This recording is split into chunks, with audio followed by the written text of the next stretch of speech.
Welcome, everybody, to Stay Home, Stay Focused. I am Jack Moline. I am the president of Interfaith Alliance, and we are doing our best to give you something to think about other than keeping your family safe and your hands clean, both of which you ought to be doing. It is my pleasure today to have as my guest my friend Salam Al-Marayati. He is the head of the Muslim Public Affairs Council headquartered in Los Angeles, and actually met him, it's got to be almost 25 years ago now, Salam. We met at the Democratic National Convention in 1996 and have had the pleasure of working together and enjoying each other's company ever since then. First thing I want to do is ask you how you're doing. Good to be with you, Jack. Even if it's virtual, it's always good to hear your voice and share some laughs and some stories. So we're here in our home, and like you said, we keep everything clean, and we are getting reacquainted as a family.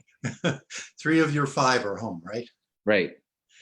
Three of us, and two of our sons are out on their own, but we have our daughter living with us right now. Very nice, very nice. Salam, can you tell me a little bit about, I know a little bit, but can you tell our viewers and our listeners something about MPAC? Well, we aim to educate our decision makers about Islam so they make better decisions that affect not just Muslims, but all Americans when it comes to Islam and Muslims, whether it's the Muslim world, whether it's American Muslims. A lot of the issues involve our civil liberties, and if our civil liberties are compromised, it's not just a problem for us, it's a problem for America. So we educate decision makers, and we try to shape our own narrative in the media so that public opinion about Islam and Muslims are grounded on truth and not stereotypes. So we do a lot of work in Hollywood in terms of consulting with Hollywood executives on scripts and creating content, and also having networks meet with Hollywood executives so that Muslim artists can also contribute in the shaping of our own narrative. I hope we go a little deeper into that in a minute. I want to make clear for people who are wondering, though there's a faith component to MPAC, it is not a faith-based organization. Is that correct?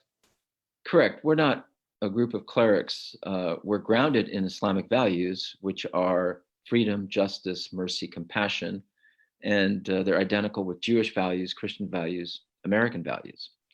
And we aim to deliver those values in terms of what our policies should be, how it's reflected, and how American Muslims now are part of a greater mosaic, not just with other Americans, but when you look at American Muslims, we represent all the ethnic groups of the Muslim world, which is everyone. So the American experience actually, it has become very interesting in terms of where Islam is going to be positioned vis-a-vis policy, culture, the way people talk about Islam and Muslims. So it's not just about being Arab, which is the confusion many people have. They Right. Still confuse Islam with being Arab. So it's about what an American Muslim thinks, what he or she is doing. You'd be interested to know that I believe 1 out of 3 physicians in states like Michigan are Muslim.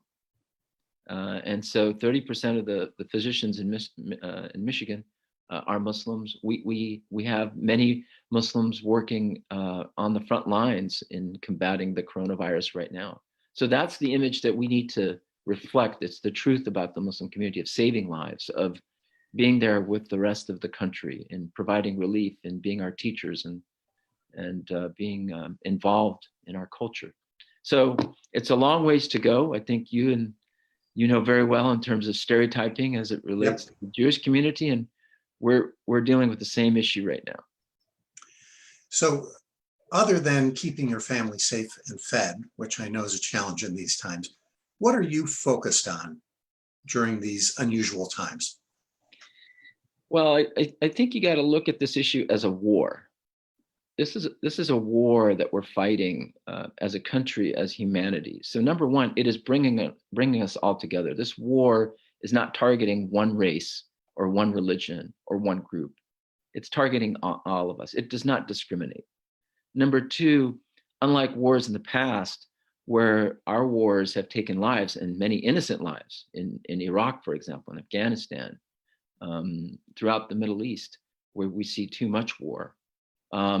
This is a war to save lives. And so we're not talking about people on the front lines with rifles and air power that is targeting infrastructure. We're talking about hospitals where the front lines comprise physicians, nurses, hospital workers. These are the people on the front lines of this war. And they're not wearing combat boots. They're wearing surgical boots. They're wearing boots to protect them. So we need to do everything. This is wartime, and it is about sacrifice.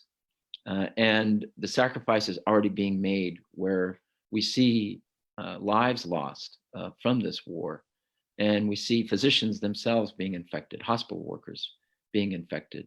That's where the front line is, and that's where all our energy should be. So what we're trying to do is, number one, we're looking at the legislation as it relates to how we're fighting this war, how we're providing relief for people who are losing their jobs, the inequities that we see too often. They are unfortunately magnified in this time. So we're dealing with the legislation on this. We're also keeping an eye out for what governments like to do, and that's take more power in situations like that. If you remember, right after 9/11, there was the passing of the Patriot Act. Nobody read what was in the Patriot Act, and we're dealing with the problems of the Patriot Act to this day. Well, there's similar legislation and similar powers that the Justice Department wants to take, and we're keeping an eye out on that. So we have to continue our advocacy, even though many people are concerned about how to get food at the table, how to go to the grocery store, how to keep their families safe and clean, their houses clean. That's important, but we cannot forget about the other issues that in part contributed to the problems of the inequities and the lack of a healthcare infrastructure in our own country. So this is a reminder. I think this is a wake-up call, since we're talking about Interfaith Alliance. This is the alliance of our faith groups to remind ourselves and our country about what is important. It's our lives that are important, the lives of our neighbors that are important, the lives of the homeless that are important. And if we don't take care of that, if we don't take care of our health care, then these viruses that are going to keep coming are going to be, unfortunately, more lethal in the future. We seem to be learning a lesson, or at least I hope we're learning it, but the lesson is there in front of us, that you can't reduce what we consider to be the fat or the excess in some of our systems because we don't need it at the moment, that we have to have things that are in place in order to handle extraordinary circumstances, whether they're life-threatening like this virus is, or whether they're just in the pursuit of justice and equality, like so much of what Impact does. Can you talk to us a little bit? You mentioned the Hollywood Project earlier. Yes. This is an extraordinary initiative that you have that has identified, I think correctly, a pressure point and an information point in American culture. Talk about that a little bit. Well, we all know that public policy doesn't change unless you change public opinion. And the epicenter, as you just said, of public opinion making is Hollywood.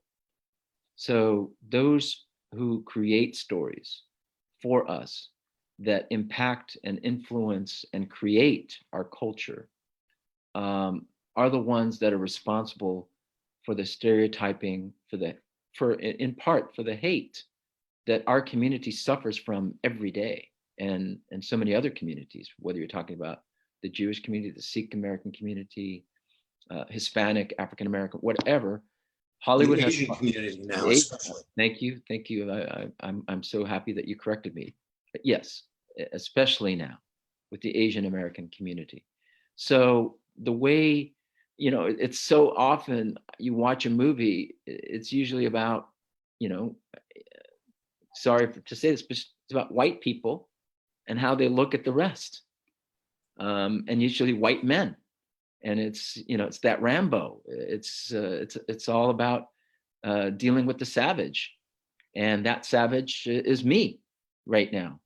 So how do I fight back against that kind of stereotyping, that shackling, and fear mongering that is happening in such a nice way, you know, such a beautiful way that Hollywood is able to do, and so entertaining and so exciting and so thrilling. So we're looking at each and every case where we can consult. And it's interesting, I have to say, one of our proud moments is when the haters complain that we're being too influential in Hollywood. There's a video of one of them saying, you know, MPAC is in every Hollywood studio and is looking at every script, and we have to stop it and stop the Sharia that's coming to America. You know, the hypocrisy of groups like that, by the way, who talk about groups that are trying to impose religious law in our country. They're the ones that are actually trying to create that violates the rights of our LGBTQ community, of Muslims, of people of color, and yet they're trying to blame us for that. So it creates fear. It hurts America. We need to see it as an American problem, not just a Muslim problem. So I'm doing a lot of viewing of Netflix and Amazon Prime and other streaming services right now. And I'm sort of overwhelmed by the number of programs that are addressing Nazis. There's Man in the High Castle and Hunters and even Unorthodox, which is not supposed to be about Nazis, and they're still there. That is a little problematic to me in terms of what is chosen to present to the world about Jews and in a Jewish context. What's the right way for Muslims to present their story, and what are the wrong things for Muslims to use in presenting their story? I think that's an excellent observation on your part, Jack. And for us, you know, the Muslim, again, is always about the Middle East. That's all the image that we get when we think about Muslims in Hollywood. And it usually deals with terrorism. So that's changing. And we see now shows like Rami that is showing what American Muslims are living and how they're living, and the imperfections of our own community, which is great. And trying to be religious, but knowing, you know, we fall short because we're human beings. And so that's the second stereotype of Muslims, is that somehow we are puritanic, that we only are religious extremists if we're religious at all. And the more extremist you are, the more Muslim you are. That is a lie that we're trying to shed as well. So dealing with violence, dealing with the Middle East, dealing with religious extremism, that's the stereotype. The reality is American Muslim life: doctors, teachers, engineers, law enforcement people, people in our military, people in every American walk of life. That's the American Muslim. And if we can do a show of an American Muslim family, or a show where, hey, you know, our doctor is a Muslim, our lawyer is a Muslim, our teacher is a Muslim, that is part of that story. It doesn't have to say, oh, this is a Muslim story, but that guy or that woman happens to be a Muslim. That's what we're aiming for, is to sprinkle, hopefully, in Hollywood and the TV shows and the Netflix now that is producing more and more shows, the reality of the American Muslim community. And so that leads to the third stereotype, which is this notion that American Muslims are not loyal to America. Again, a commonality that we have with the Jewish American community, that people are always questioning our loyalty, that we are American. We don't have a pope, but we don't have an imam. We don't have a mosque that we have to pledge allegiance to. We pledge allegiance to the United States of America. And the Quran says when you make a pledge, and that's like making a promise to God. So we take our promises very seriously because that's part of faith. as part of the Judeo-Christian Islamic faith, as well as other faiths. So these are the realities that we need to think creatively, is how to integrate that into our Hollywood culture that impacts American culture. And by doing so, I believe not only alleviating the fears of the American public, but would prevent more wars overseas. Because the Muslim is the boogeyman, it's so easy to create a campaign for war. Now it's Iran, before it was Iraq, and before that it was Egypt, and before that, so on and so forth. Right. So if we prevent war by shaping a more accurate image of Muslims and enhance public understanding, that will save lives. That will save American lives. So I'm glad you mentioned foreign affairs. It's not something that Interfaith Alliance itself is engaged in, but you and I have talked a lot about relationships with Muslim majority countries, and especially these days, as you mentioned, Iran. What should we be thinking about in terms of Iran? Well, I'm glad you mentioned that, because there are sanctions on Iran, and now we have to rethink and our approach towards Iran and the whole region in light of the coronavirus. The pandemic has hit Iran in a significant way. It is a hotbed of that pandemic right now. And so the sanctions that we've imposed on Iran is preventing them from getting the necessary protective gear and the necessary medicine to help deal with that virus. And if we get a vaccine, I don't know, are we going to prevent them from getting the vaccine in due time? So we have to rethink our whole approach towards Iran, because it does impact our national security. If we don't look at the whole world now as one global community, the way our faiths have been preaching to US policymakers for decades now. Now is the time that we have to look at Iran as part of the global community, and what happens there will end up impacting us here. So it's a matter of our national security to lighten up on the sanctions, to allow the proper equipment and the medicine. Because I know this for a fact. This is what happened in Iraq. I had a cousin die because she could not get a kidney transplant. She could not. I had other family relatives die because of the contamination of the water in Iraq. So many people and so many innocent lives. These are not the government people. These are not part of the regime. They're not the military. These are just average people. The people in positions of power and influence are going to be the ones with the access to the scarce resources. Exactly. It's the people who are living lives like most of us who are going to suffer for the shortages that are as a result of attempting to put pressure through the suffering of the people that the government is supposed to be tending to. That's correct. And we need to keep separating the people from the governments that, do not represent them. And so connecting with the Iranian people, American to Iranian public diplomacy, grassroots diplomacy, that we can start as as faith groups. I think that's important in dealing with the coronavirus as a pandemic and dealing with so many other global issues. They're not going to go away.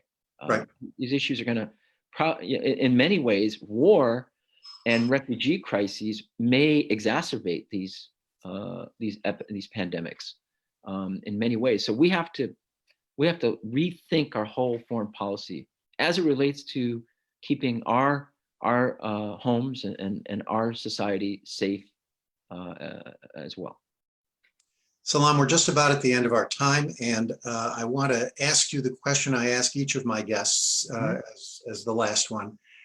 People are sitting at home and wondering, what is one thing they could be doing to make sure that there is focus on something important other than the immediate circumstances of their life?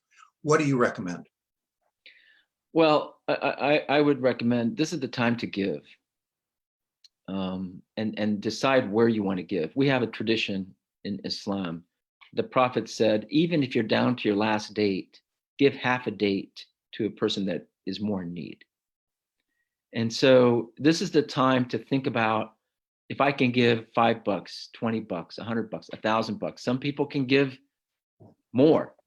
Some people have obviously benefited from the crash in the stock market. Those people in particular, who've made some dividends from that. It's time for them and time for us, all of us, to give, because there's always somebody more needy than me. We got to break out of this notion that it's just about me. It's just about us. It's just about this America First mentality. We are helping ourselves by helping others. I will tell you that uncompromising commitment to generosity is what I've come to appreciate most about Muslims in general, and particularly Muslims in America.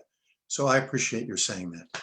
You're welcome. Thank Salam you. Al-Marayati, thank you for being with us. You're going to want to mention the MPAC website before we go. Yes, mpac.org, M for Muslim, P for Public, A for Affairs, C for Council.org. And there are a whole series of programs coming up this week. If you go to the website, you'll be able to see them and find out how to log into them. Thank you for being with us, and to all of you who are viewing this and listening to it, stay home, stay focused. Thanks. Thank you, Jack.